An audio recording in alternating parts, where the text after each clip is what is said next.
आपका स्वागत है आपके अपने YouTube चैनल महाअध्ययन में। वीडियो को लाइक करें और अगर अभी तक चैनल को सब्सक्राइब नहीं किया है तो जल्दी से कर दीजिए। आज हम करने जा रहे हैं हमारे 8th स्टैंडर्ड की सामाजिक विज्ञान यानी कि सोशल साइंस की वर्कशीट, जिसका नंबर है 23 और आज हमारी तारीख है 18 दिसंबर।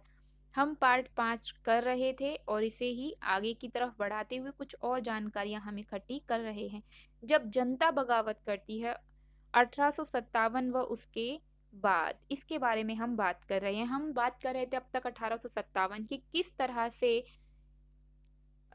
विद्रोह शुरू हो जाता है, मंगल पांडे को फांसी हो जाती है, कुछ सिपाहियों को कैद कर लिया जाता है और हमने पढ़ा कि किस तरीके से उन सिपाहियों को बाकी सिपाही करवा लेते हैं और उन्हें आजाद करवाने के बाद दिल्ली पहुंच जाते हैं, बहादुर शाह को अपना नेता घोषित कर देते हैं और साथ में आगे की तरफ हम पढ़ रहे हैं।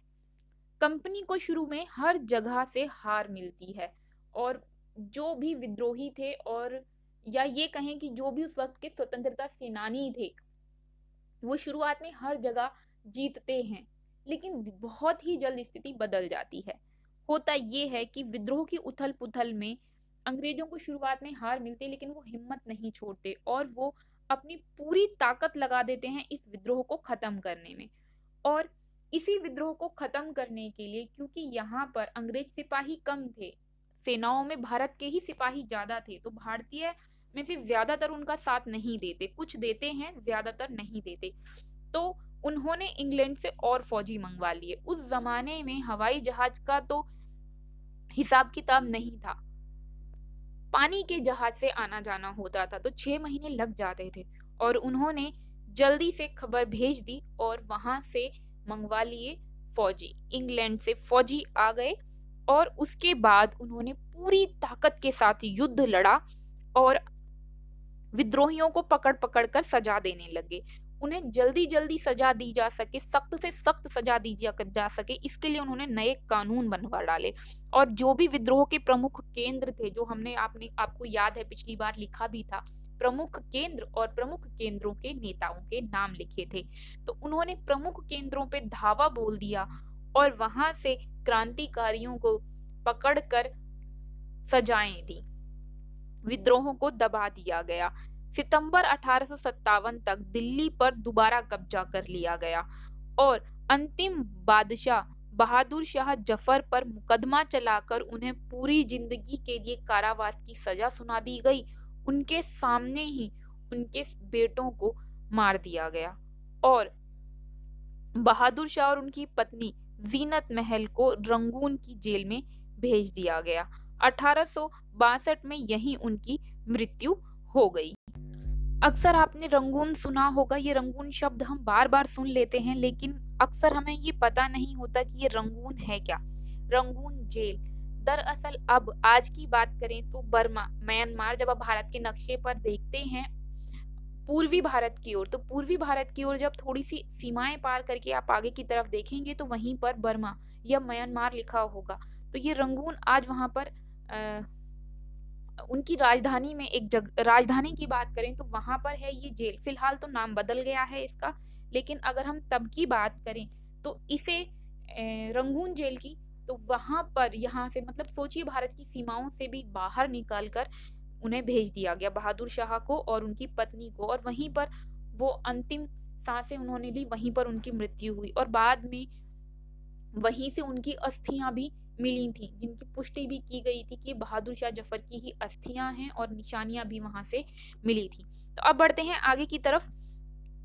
मार्च 1858 में लखनऊ अंग्रेजों के कब्जे में आ गया, दिल्ली आ गई सितंबर 1857 में, लखनऊ आ गया मार्च 1858 में, जून 1898 में रानी लक्ष्मीबाई की भी मृत्यु हो गई, उनकी हार हुई और उन्हें मार दिया गया। और दुर्भाग्य से रानी अवंतीबाई लोधी के साथ भी यही हुआ और उन्हें भी हार और मृत्यु का सामना करना पड़ा। तात्या टोपे लंबे समय तक छापा मार युद्ध चलाते रहे आदिवासी और किसानों की सहायता से, लेकिन 1859 में उन्हें भी पकड़ लिया गया, उन पर मुकदमा चलाया गया और उन्हें भी मृत्यु दंड दे गया। दे दिया गया। इस तरह से जो बाकी साथी उनके साथ जुड़े हुए थे, जो आम जनता विद्रोहियों के रूप में उस वक्त उनके साथ जुड़ी हुई थी, जिन्हें यहाँ विद्रोही शब्द दिया गया है, जिन्हें हम क्रांतिकारी भी उस समय का कह सकते हैं, अंग्रेजों के लिए तो वो विद्रोही ही थे, इसलिए यहाँ पर विद्रोही शब्द का इस्तेमाल किया गया है। तो उन अंग्रेजों ने विद्रोहियों को पकड़कर सजाएं देना शुरू कर दी, इसलिए बाकी लोगों की जो विद्रोहियों के रूप में जुड़े हुए थे उनकी हिम्मत टूटने लगी और आम जनता जो भी विद्रोही नेता थे उनका साथ छोड़कर किनारे हो गई। लोगों का विश्वास जीतने के लिए अंग्रेजों ने बड़े बड़े भूस्वामियों को इनामों का ऐलान कर दिया और इन्हीं इनामों की वजह से बहुत सारे भूस्वामियों ने इन नेताओं के साथ, क्रांतिकारियों के साथ वफादारी नहीं दिखाई और अब इनके साथ धोखेबाजी की और इसी की वजह से ये लोग पकड़े भी गए। अब बढ़ते हैं आगे की तरफ। तो अगर हम आसान शब्दों में कहें कि उस समय एकता का अभाव था, तो ये बिल्कुल ठीक बात होगी। अगर पूरे हिंदुस्तान के लोग एकजुट होकर अंग्रेजों का सामना करते तो शायद नहीं, पक्का ही वे विजय हासिल करते। अब बढ़ते हैं विद्रोह के कुछ सालों बाद या विद्रोह के बाद के आगे वाले सालों में क्या हुआ। तो अंग्रेजों ने 1869 तक, जब तात्या टोपे को पकड़ लिया गया, सभी जगहों पर पूरी तरीके से दोबारा अपना नियंत्रण स्थापित कर लिया, मतलब 1857, 58, 59। तो ये लगभग 2-3 साल का टाइम पीरियड हमें दिखाई देता है जो बहुत उथल पुथल का था और 69 तक आते आते 59 तक आते आते 59 तक आते आते उन्होंने दोबारा कंट्रोल कर लिया था सभी जगहों पर। और उन्होंने ये महत्वपूर्ण बदलाव किए। क्यों किए? क्योंकि उन्हें समझ में आ गया था कि जिस तरीके से पहले वो रूल कर रहे थे उसी तरीके से अगर रूल करेंगे तो दोबारा से रिवोल्ट होगा, विद्रोह होगा और ये घटनाएं घटेंगी। तो सबसे पहले ब्रिटेन की संसद ने ईस्ट इंडिया कंपनी को जो सारे अधिकार दे रखे थे कि वही केवल वहां पे शासन करेगी, व्यापार करेगी, वो सारे अधिकार वापस ले लिए गए और ये सारे उन्होंने, ब्रिटिश साम्राज्य ने अपने हाथ में भारत का शासन ले लिया। ब्रिटिश मंत्रिमंडल के एक सदस्य को भारत मंत्री के रूप में नियुक्त किया गया। अब वहां के मंत्रिमंडल में एक व्यक्ति को जिम्मेदारी दे दी गई भारत की कि वो अब महारानी के हिसाब से भारत के शासन में सलाह देगा और उसमें इंटरफेयर कर सकता है। सलाह देने के लिए एक परिषद भी बनाई गई जिसे इंडिया काउंसिल का नाम दिया गया। आप इन्हें याद रखना क्योंकि ये शब्द बराबर आपको आगे वाली क्लासों में भी मिलते रहेंगे। भारत के गवर्नर जनरल को वायसराय का ओहदा दिया गया। वाइस रॉय, रॉय शब्द जो है वो राजा से रॉय हो गया और इस प्रकार उसे इंग्लैंड के राजा रानी का निजी प्रतिनिधि घोषित कर दिया गया।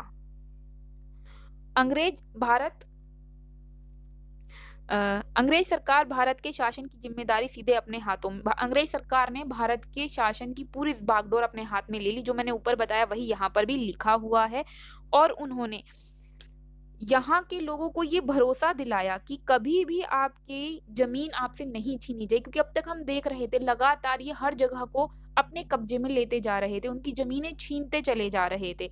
तो कह दिया गया कि अब आपकी कोई भी जमीन छीनी नहीं जाएगी, भू क्षेत्र नहीं छीना जाएगा, कब्जा नहीं किया जाएगा और आप अपने गोद लिए हुए बेटों को भी अपनी जगह पर राजा बना सकेंगे। और उन्हें प्रेरित किया गया कि ब्रिटेन की रानी को वो अपनी रानी माने। भारत के लोगों को ये प्रेरित किया गया कि वो ब्रिटेन की रानी को अपनी रानी माने और ब्रिटेन की रानी ही आप पर शासन करेंगी और आप अब ब्रिटेन की जनता के समान होंगे। ये सारी बातें यहाँ पर कह दी गई और साथ में भारतीय शासकों को ब्रिटिश साम्राज्य के अधीन शासन चलाने की छूट दी गई, मतलब कि आप अब उनके गुलाम हैं, उनके हिसाब से आप शासन कर सकते हैं। और साथ में कुछ और फैसले भी लिए गए जिसमें यहाँ भारत में जो सेनाएं बनाई गई थी जिसमें यूरोपीय सिपाही कम थे और भारत के सिपाही ज्यादा थे, उनका अनुपात बदल दिया गया। अब यूरोपीय सिपाहियों की संख्या बढ़ा दी गई, साथ में अवध, बिहार, मध्य भारत और दक्षिण भारत के सिपाहियों को भर्ती करने की जगह पर, पहले ये सिपाही ही सेना में ज्यादा थे, अब उनकी जगह पे गोरखा, सिख और पठानों को सेना में ज्यादा भर्ती किया गया। अब इनकी संख्या कम हो गई और इनकी हो गई ज्यादा। मुसलमानों की संपत्ति और जमीनें बहुत बड़े स्तर पर छीन ली गई उनसे, क्योंकि अंग्रेजों का ये मानना था कि जो विद्रोह हुआ वो इन्हीं मुसलमानों की वजह से हुआ, और वो मुसलमानों को संदेह और शत्रुता की दृष्टि से देखने लगे। और अंग्रेजों ने फैसला किया कि भारत के लोगों का धर्म और समाज के जो भी रीति रिवाज हैं हम उनका सम्मान करेंगे, आप अपने हिसाब से अपने धर्म का पालन कर सकते हैं और रीति रिवाजों को मान सकते हैं, हम उनमें इंटरफेयर नहीं करेंगे। और भूस्वामी जमींदारों की रक्षा करने और उनके अधिकारों को स्थायित्व देने के लिए नीतियां बनाई गई। यानी कि उनके जो भी जमींदार थे, भूस्वामी थे, जिन वजहों से उनकी जमीनें छीनी जा रही थी, चली जा रही थी, उनमें कुछ बदलाव किए गए। हालांकि ये बहुत नाम चारे के ही लिए थे, इसके बाद भी जमीनें जाती रहीं, लेकिन फिर भी बदलाव किया गया। तो इस तरीके से 1857 के बाद एक नए तरीके से शासन व्यवस्था शुरू होती है। अब बढ़ते हैं आगे की तरफ और देखते हैं आज हमने क्या क्या जाना सीखा। सबसे पहला प्रश्न हमसे किया गया है कि 1857 के विद्रोह को कुचलने के लिए क्या क्या किया गया था। तो 1857 के विद्रोह को कुचलने के लिए नए कानून बनाए गए थे और मुख्य केंद्रों पर धावा बोल दिया गया था। ये नए कानून बनाए गए थे अंग्रेजों की दृष्टि में जो विद्रोही थे उन्हें सजा देने के लिए। अब है दूसरा प्रश्न, आरंभिक महीनों में प्राप्त सफलता के बावजूद 1857 का विद्रोह असफल क्यों हो गया। प्रारंभ में सभी भारतीय जीत रहे थे, तो फिर बाद में ऐसा क्या हो गया कि परिस्थितियां एकदम उल्टी हो गई। तो इसकी दो बड़ी वजहें हमारे हिसाब से हैं, क्योंकि हमें हमारे हिसाब से लिखना है। तो पहला तो ये कि उस वक्त अंग्रेजों के पास आधुनिक अस्त्र शस्त्र थे, भारतीयों के पास उनकी तरह के आधुनिक अस्त्र शस्त्र नहीं थे। और दूसरी बात, भारतीयों में एकता का अभाव था।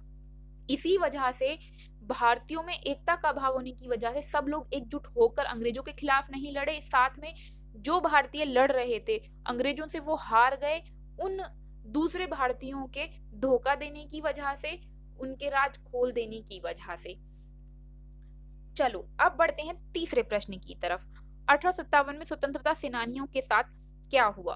तो इसका उत्तर ये है कि उनमें से कुछ को आजीवन कारावास की सजा दे दी गई और ज्यादातर बाकी सभी को मार दिया गया और फांसी पर लटका दिया गया। क्योंकि हमने देखा बहादुर शाह के बेटों को तो उन्होंने मार दिया उनकी आंखों के ही सामने, लेकिन उन्हें जिंदा छोड़ दिया और आजीवन की सजा देकर उन्हें रंगून भेज दिया गया। वहीं पर तात्या टोपे, रानी झांसी और रानी अवंतीबाई, ये सब, जीनत महल वगैरह, इन सब के बारे में जब हम बात कर रहे हैं तो कोई भी जिंदा नहीं बचा। तात्या टोपे को भी अंत में जब जिंदा पकड़ लिया तो उन्हें फांसी की सजा दे दी गई। तो मार दिया गया या फिर जो जिंदा पकड़ में आ गए उन्हें फांसी पर लटका दिया गया। उसके बाद चौथा प्रश्न हमसे पूछा गया है कि विद्रोह के बाद के सालों में अंग्रेजों ने अपने शासन में क्या क्या बदलाव किए। ये सारे बदलाव बहुत सारे हैं, मेरे लिए तो लिखना काफी मुश्किल होगा, लेकिन आप तसल्ली बख्श तरीके से बैठ के इसका उत्तर लिखें। उन्होंने जो बदलाव किए वे निम्नलिखित थे और ये बदलाव यहां से शुरू हो रहे हैं। नंबर 1, नंबर 2, नंबर 3 और उसके बाद नंबर 4, नंबर 5, नंबर 6 और नंबर 7। ये 7 बदलाव हमें बड़े स्तर पर दिखाई देते हैं। वैसे तो मैं आपको यही बोलूंगी उत्तर बहुत बड़ा है, हो सके तो तसल्ली बख्श तरीके से बैठकर पूरा लिखने की कोशिश कीजिए। लेकिन आपको अगर ये बहुत बड़ा लग रहा है तो इसमें से छोटे छोटे कम से कम 4 पॉइंट तो जरूर लिख लीजिए, और 4 भी नहीं 5 लिख लीजिए, क्योंकि अगर 5 नंबर का उत्तर आ जाए तो 5 पॉइंट तो लिखने पड़ेंगे ही। तो कम से कम इन 7 में से 5 पॉइंट लिख लीजिए।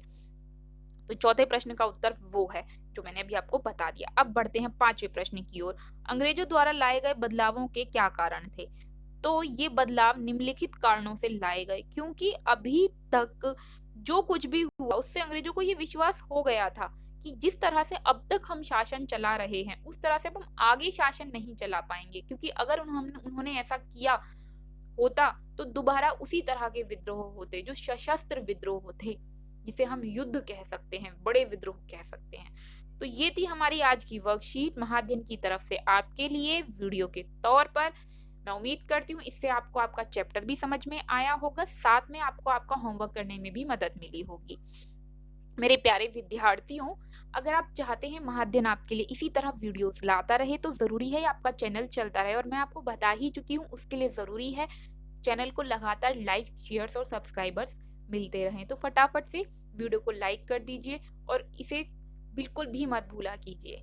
हो सके तो शेयर भी कीजिए, और अगर आपने अभी तक अपने चैनल को सब्सक्राइब नहीं किया है तो कर दीजिए। आपकी वीडियो के ठीक नीचे रेड कलर से लिखा हुआ है सब्सक्राइब, क्लिक कर दीजिए और उसका कलर चेंज हो जाएगा, वहां लिखा होगा सब्सक्राइब। फिर मिलते हैं ऐसी ही वीडियोस के साथ, तब तक के लिए स्वस्थ रहें, खुश रहें, नमस्कार और धन्यवाद।